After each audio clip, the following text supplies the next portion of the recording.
Welcome to your own channel daily stock. तो इस video के अंदर हम यहाँ पर बात करने वाले हैं फर्मेंटा बायोटेक लिमिटेड कंपनी के बारे में। कंपनी क्या बिजनेस करती है, यहाँ पर कंपनी का जो है इन्वेस्टमेंट जो है कर सकते हैं नहीं, कंपनी बिजनेस सेगमेंटेशंस क्या है, कंपनी का बिजनेस ओवरव्यू और सबसे इंपॉर्टेंट यहाँ पर कंपनी के फाइनेंशियल्स किस तरह से वर्कआउट हो रहे हैं, उसके हिसाब से यहाँ पर निवेश करना चाहिए या नहीं, तो उन सब चीज़ों के बारे में बात करने वाले हैं इसी वीडियो में। सो यहाँ पर आप वीडियो को अंत तक जरूर देखिएगा और उसी के साथ साथ में अगर आपने अभी तक हमारे चैनल को डेली स्टॉक को आपने सब्सक्राइब नहीं किया हो तो चैनल को सब्सक्राइब जरूर कर दीजिएगा। So let's begin.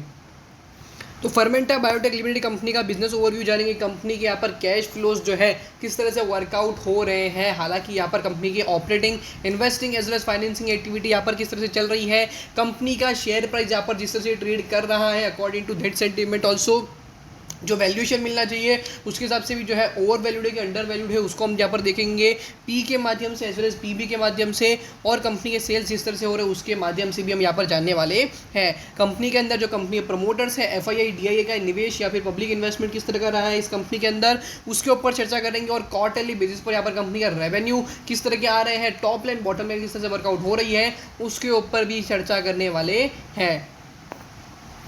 तो सबसे पहले अगर मैं यहाँ पर कंपनी के बारे में बताऊँ, डेट इज FBL माने कि फर्मेंटा बायोटेक लिमिटेड कंपनी के बारे में बताऊँ तो ये कंपनी के जो है सबसे पहले बता दूँ तो दो बिजनेस सेगमेंटेशंस पे कंपनी काम करती है। First is manufacturing of active pharmaceutical ingredients जो होते हैं, माने कि API। आपने यहाँ पर कोई भी जो है फार्मास्यूटिकल कंपनी देखी होगी तो वो हर कंपनी जो है एक्टिव फार्मास्यूटिकल जो इंग्रेडिएंट्स होते हैं वो कंपनी बनाती है, तो वो जो है ये कंपनी बनाती है। और दूसरा काम है इस कंपनी का जो भी लीज की जो प्रॉपर्टीज़ होती है वो ये कंपनी जो है थाने में जो कि मुंबई में सिचुएटेड है वहाँ पर लीज का काम करती है। तो अगर यहाँ पर इस बेसिस के हिसाब से देखें तो डेफिनेटली एक स्मॉल कैप कंपनी है, बट यहाँ पर जो कंपनी दो बिजनेस जो सेगमेंट देखने को मिल रहे हैं वो काफ़ी ज़्यादा जो है अपोजिट देखने को मिल रहे हैं। एक तरह से देखते हैं तो यहाँ पर जो कंपनी की बिजनेस लाइन है दूसरी वाली वो एकदम से आप यहाँ पर कह सकते हो कि अलग से यहाँ पर हमें जो है देखने को मिल रही है। कंपनी का यहाँ पर करंटली मार्केट कैपिटलाइजेशन है 583 करोड़ का इस कंपनी का मार्केट कैप है, और स्टॉक का प्राइस टू अर्निंग है यहाँ पर 397, जबकि इंडस्ट्री का सिर्फ 25.5 का चल रहा है। अगर यहाँ पर हाई प्राइस की बात करो तो 322 का हाई प्राइस है और लो प्राइस यहाँ पर 176 का देखने को मिल रहा है। Return on equity percentage are quite less, that is सिर्फ 4.11% है, और return on capital employed are just 7.47%। Debt यहाँ पर जो है काफ़ी तरह देखने को मिल रहा है, I think because of the यहाँ पर जो कंपनी का कमर्शियल जो बिजनेस है डेट इज लीज के कारण जो कंपनी का बिजनेस है उसके हिसाब से जो है थोड़ा बहुत यहाँ पर हमें जो डेट है वो ज़्यादा देखने को मिल रहा है। और करंटली इस शेयर की अगर बुक वैल्यू बात करें तो 126 रुपीज़ की एक अच्छी बुक वैल्यू भी देखने को मिल रही है।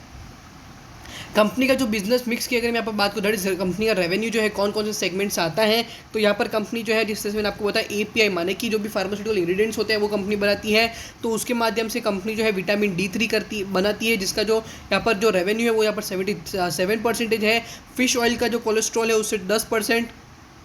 और जो भी अदर जो APIs होते हैं उसके थ्रू यहाँ पर 9%, और रियल स्टेट के माध्यम से यहाँ पर सिर्फ 4% का ही यहाँ पर हमें जो है रेवेन्यू मिक्स देखने को मिल रहा है। कंपनी के अगर मैं यहाँ पर फाइनेंशियल ट्रेंड्स को अगर यहाँ पर देखते हैं तो डेफिनेटली 2019 के अंदर देखते हैं ऑलमोस्ट जो है यहाँ पर हमें 415 करोड़ से जो है ज़्यादा के यहाँ पर कंपनी का रेवेन्यू यहाँ पर हमें हालांकि परफॉर्म होते हुए देखने को नहीं मिले हैं, जो कि हाईएस्ट है और 2019 में यहाँ पर हमें आते हुए देखने को मिले हैं। कंपनी उस टाइम जो प्रॉफिटेबिलिटी थी, बॉटम लाइन काफ़ी अच्छी खासी जो है वर्कआउट हो रही थी, बट 2022 के अंदर देखते हैं तो यहाँ पर 406 करोड़ के रेवेन्यू के ऊपर सिर्फ 15 करोड़ के ही यहाँ पर जो है कंपनी ने प्रॉफिट कमाए हैं। बॉटम लाइन भी कंपनी की ईयर ऑन ईयर बेसिस की हिसाब से कम होते हुए देखने को मिल रही है। So kind of a negative thing जो कि यहाँ पर हमें on a longer time period frame जो है डेफिनेटली देखने को मिल सकता है। कंपनी के पी के ऊपर एज वेल एज कंपनी के बिजनेस लाइनअप के ऊपर यहाँ पर हमें डेफिनेटली ज़्यादा फर्क होते हुए देखने को मिल सकता है। अब हम यहाँ पर देख लेते हैं कि क्वार्टरली बेसिस के हिसाब से यहाँ पर कंपनी ने किस तरह से परफॉर्मेंस किया है पिछले 2 क्वार्टर के अंदर। अगर हम यहाँ पर देखते हैं तो मार्च 2022 के अंदर 96 करोड़ का जो है कंपनी ने यहाँ पर एक अच्छा खासा जो है रेवेन्यू जनरेट किया है, और यहाँ पर कंपनी ने 7.5 करोड़ के आसपास कंपनी ने यहाँ पर प्रॉफिट भी जनरेट किया हुआ है। बट यहाँ पर जून के अंदर कंपनी के रेवेन्यू गिर गए हैं, और उसी के साथ में यहाँ पर जो कंपनी की प्रॉफिट है वो यहाँ पर हमें 2.5 करोड़ का जो है कंपनी ने यहाँ पर घाटा किया है। तो अगर यहाँ पर 2 क्वार्टर का भी अगर हम देखते हैं तो 5-5.5 करोड़ के आसपास ही यहाँ पर हमें कंपनी की बॉटम लाइन जनरेट होती हुई देखने को मिली है। अगर इसे हम यहाँ पर मिरराइज भी कर लेते हैं तो भी यहाँ पर कंपनी के प्रॉफिटेबिलिटी 10, 15, 20 करोड़ तक आ सकती है, उससे ज़्यादा आना काफ़ी तरह जो है मुश्किल हो सकता है। जो कंपनी यहाँ पर जो जिससे से प्रॉफिट कमा रही है उसके अंदर भी आप यहाँ पर देख सकते हो कि अदर इनकम के थ्रू जो है यहाँ पर हमें ज़्यादा प्रेशराइजेशन होते हुए देखने को मिल रहा है। डेट इज़ मार्च 2022 के अंदर भी और जून 2022 के अंदर भी आप यहाँ पर देख सकते हो। So definitely on a longer period of time जो है ये ज़्यादा दिक्कत कर सकती है अगर यहाँ पर कंपनी अदर इनकम के थ्रू ज़्यादा अगर यहाँ पर कंपनी पैसा कमाती है। तो कंपनी जो मेन जो बिजनेस लाइन अप है that is active pharmaceutical ingredients के अंदर जो कंपनी बताती है उसके थ्रू जो है ज़्यादा मार्जिन कंपनी को मिलना चाहिए डेफिनेटली,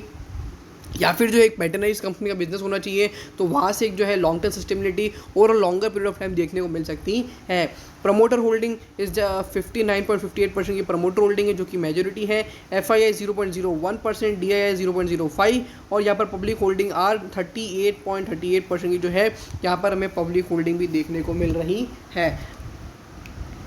अगर यहाँ पर इन्वेस्टर्स के अंदर अगर मैं पब्लिक को भी अगर मैं यहाँ पर ध्यान से देखती हूँ तो पब्लिक के अंदर भी ऑलमोस्ट 38 में से 10% की जो इन्वेस्टर्स हैं वो यहाँ पर बड़े जो प्लेयर्स होते हैं उनके द्वारा लिया गया हुआ है। तो यहाँ पर रिटेल्स कैटेगरी के पास 28% का जो स्टेक है वही यहाँ पर जो है हमें देखने को मिल रहा है। कैश फ्लोज के ऊपर फोकस करते हैं तो cash from operating activities are definitely good, that is 43 crore का एक अच्छा खासा जो है यहाँ पर हमें रियलाइजेशन डेफिनेटली जो है देखने को मिल रहा है। बट यहाँ पर आपको पता होना चाहिए कंपनी की जो भी ऑपरेटिंग बिजनेस है उसके थ्रू जो है यहाँ पर कंपनी को बहुत ही अच्छा खासा जो है रेवेन्यू का जो लाइनअप है वो देखने को मिल रहा है। On the other side let's see कि इन्वेस्टिंग एक्टिविटीज़ के थ्रू यहाँ पर हमें जो है किस तरह का इन्वेस्टमेंट देखने को मिल रहा है। तो यहाँ पर अगर मैं यहाँ पर पिछले साल की बात करूँ तो यहाँ पर ऑलमोस्ट जो है कंपनी ने 55 करोड़ रुपीज़ के फिक्स एसेट परचेज़ किए थे, जबकि यहाँ पर इस साल मार्च 2022 के अंदर यहाँ पर कंपनी ने सिर्फ 37 CR के ही फिक्स एसेट्स जो है परचेज़ किए हुए हैं। सो डेफिनेटली फिक्स एसेट्स जितने ज़्यादा अच्छे से परचेज़ होते हैं या फिर जो है एसेट्स लाइनअप जितना अच्छा सा बढ़ता है उसके थ्रू जो है एक अच्छा सा बिजनेस लाइनअप जो है कंपनी को वहाँ पर on a longer period of time देखने को मिलता है। 5 साल के हिसाब से भी देखते हैं तो 442 का हाई प्राइस और यहाँ पर करंटली चल रहा है 198 पे। तो यहाँ पर ये जो जिस तरह का डाउन ट्रेंड देखने को मिल रहा है शेयर के प्राइस के अंदर वो यहाँ पर हमें जो है डेफिनेटली पता चलेगा कि कंपनी के रेवेन्यूज़ के ऊपर कि कंपनी की जो बॉटम लाइन है वो इतनी अच्छी तरीके से सस्टेन नहीं कर पा रही है। सो डेफिनेटली और लॉन्गर पीरियड ऑफ टाइम जो है जो मार्केट वैल्यूएशन देना चाहता है वो यहाँ पर हमें देखने को नहीं मिलेगा। सो यहाँ पर जो इन कंक्लूजन यहाँ पर मोड निकल रहा था वो ये कि कंपनी जो बॉटम लाइन है वो इतनी अच्छी तरीके से ग्रो नहीं हो रही है। So definitely from that point of view I think यहाँ पर अभी जो प्राइस पे जो वैल्यूएशन पे शेयर ट्रेड कर रहा है उसके थ्रू भी यहाँ पर जो है और ज़्यादा डाउनवर्ड ट्रेंड या फिर on a longer time period जो है यहाँ पर हमें एक अच्छे से सस्टेनेबिलिटी देखने को नहीं मिलेगी। हमने जो बिजनेस लाइन है वहाँ से भी जो कंपनी की जो मार्जिन्स निकलने चाहिए वो यहाँ पर अभी तक हमें जो है फॉलोअप होते हुए देखने को नहीं मिल रहे हैं। सो होप करता हूँ कि यहाँ पर आपको फर्मेंटा बायोटेक लिमिटेड कंपनी के बारे में जो एनालिसिस यहाँ पर हमने किया है वो यहाँ पर आपको अच्छी तरह पता चल गया होगा। वीडियो अच्छा लगा हो तो वीडियो को लाइक शेयर और हमारे चैनल को सब्सक्राइब करना ना भूलिएगा। अगर आपके कोई क्वेश्चन या फिर कोई डाउट हो related to stock definitely comment section में पूछ लीजिएगा। Thank you.